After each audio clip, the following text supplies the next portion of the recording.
We're talking about fulfilling greatness. What are you building? And as I looked at Ibidun's life, I saw many things, but I decided to bring just these three that I'll be sharing in the confine of the time that I have this morning with us. Hebrews chapter number 3 and verse number 4.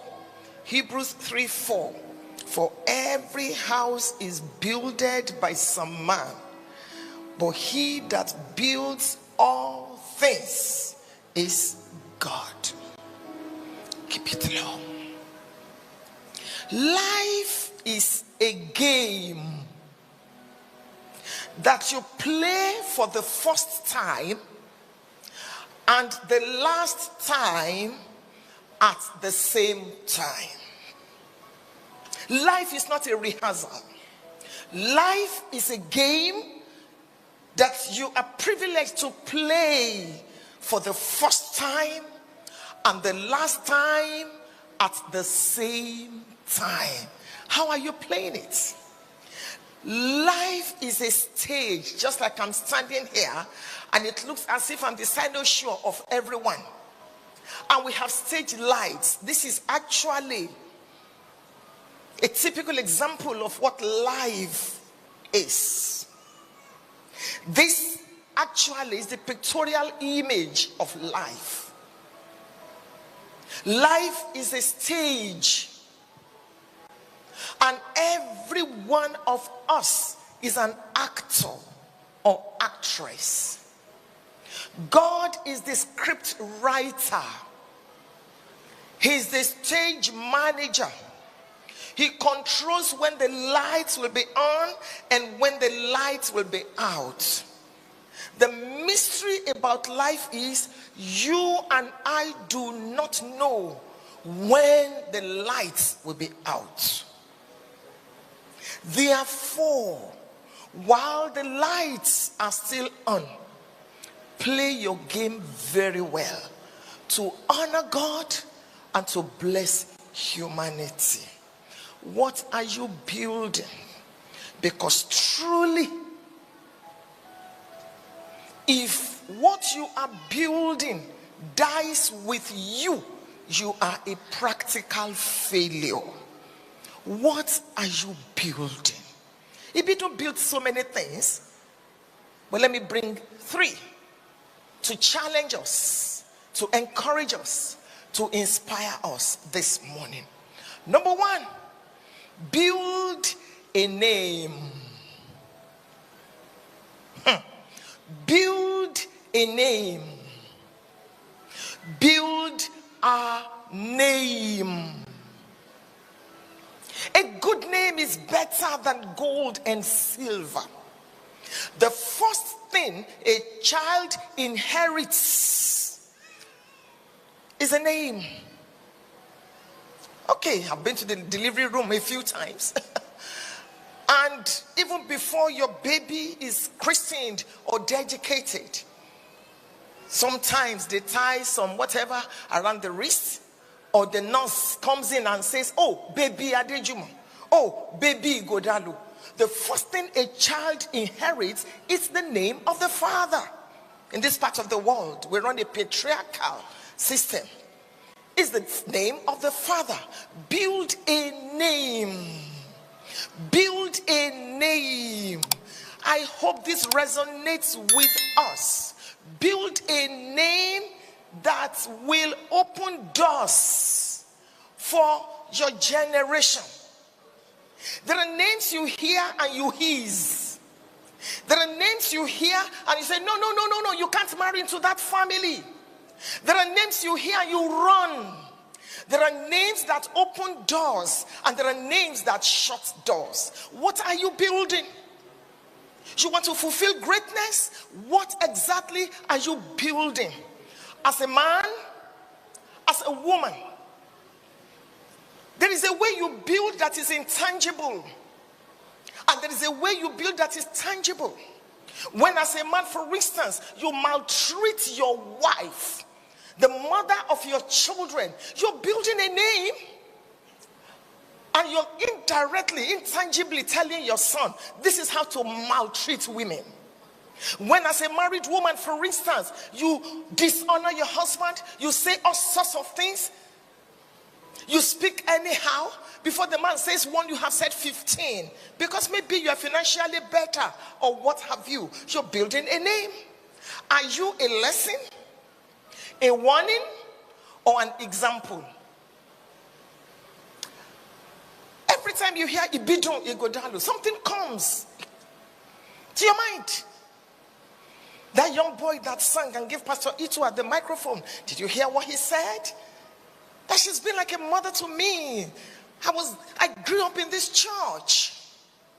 Whether you know it or not, people are watching.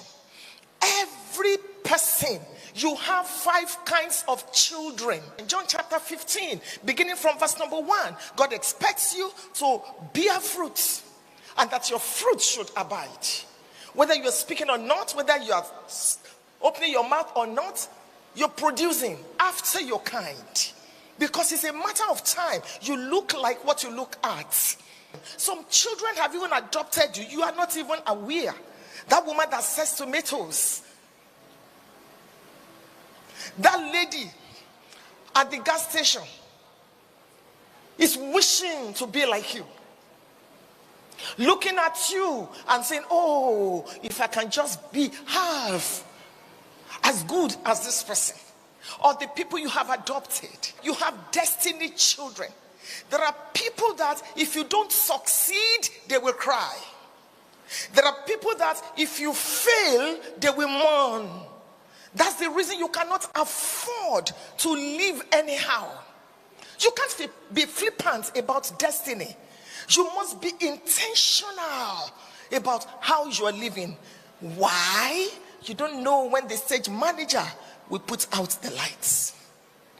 If you were to look for who will die, would it have been Ibidun? Ebullient, happy, hardworking, beautiful, young. But that's life. Nobody knows when the stage manager will put out the lights. Therefore, do well. You are opportuned to be in positions of authority. Do well. In my village, they say, the position you are holding today, somebody had been there before. Nobody lives here forever. You only have seasons. What are you building? You work for the government and all you do is hide people's files so they will not be promoted. One day you're going to leave. When you leave the office, will you be able to walk on the streets of the city without people throwing tomatoes at you? There are people that just because of the privilege of authority, nobody can correct them. So every time we need to check, do this, and not forget where God took us from. For the race is not to the swift, the battle is not to the strong. We are who we are by the grace of God. In the kingdom of God, there are no achievers, only receivers. John chapter 3 and verse number 27.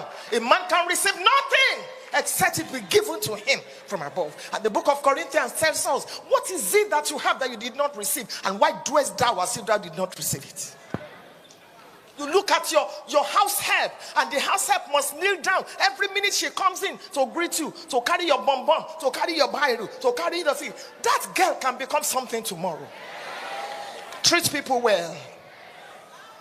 Build a name. Build a name. We're here this morning not because we don't have a place to go, but because a woman built a name. In fact, in spite of the brevity and the shortness of her life, she built a name. She did. Build a name. Fulfilling greatness. What are you building? Build a name that will be the blessing that contains blessings. Build a name that will open doors for your children and your children's children. Build a name that people will want to be excitedly associated with you. Build a name. Number 2, build skills. I saw this in the Bidun's life. I'm not too much of a Lagos person, living and out and all that. But during Christmas, when the Bidun was alive, you passed through some streets. She told me a lot about this. And I'm wondering, where did you get the brain? Oh my God. Excellence. Beauty. Build skills. Stop spending 10 hours in prayers. Go and walk. Go and walk. My husband and I are in full-time ministry, but we are also in full-time business. Full-time business. It's okay to earn salary from church, but it's a decision I made. No, I don't need it. As I stand before you today, I have salons, restaurants, I sell food. I wear this because this is what I sell.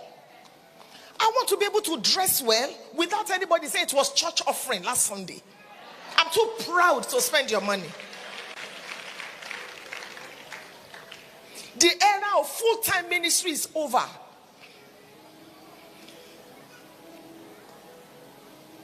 Hebrews chapter 1 and verse number 1. Principles do not change, but methods change. Gone are the days when you will do anything anyhow. Build skills. It is not what you studied in the university. My husband will say, what you are gifted for is superior to what you are trained for. Don't you see broadcasters, journalists that studied geography and biochemistry? Some of you, there are books on your inside. Let's change the narrative. Let's change the trajectory. Oh, the grave is the richest place. No more. Not on our watch. Write the books on your inside. Become what you thought you could not become. We have endless, unending possibilities. Build your skill. Build a name, but build your skill. When we get to heaven, nobody will remember the bags you carried.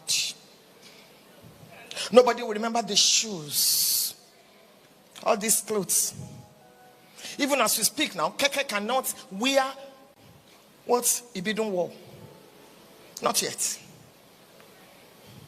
Number 3, finally, build relationships. Relationship is one of the reasons we're here today. Either with Ibidun, with her family, the Ajayi family, or with Pastor Itwa. Relationship is the reason we're here. Invest in your life. Build relationships. And be careful how you treat people. When you exit a relationship, don't jam the door, because you may realize that you have forgotten something in the room. Be kind. Be gracious. Sometimes as leaders, we are bleeding, still leading. We are wounded, still helping. Do not let people change you, because people will do to you by reason of who they are. Don't let them change you.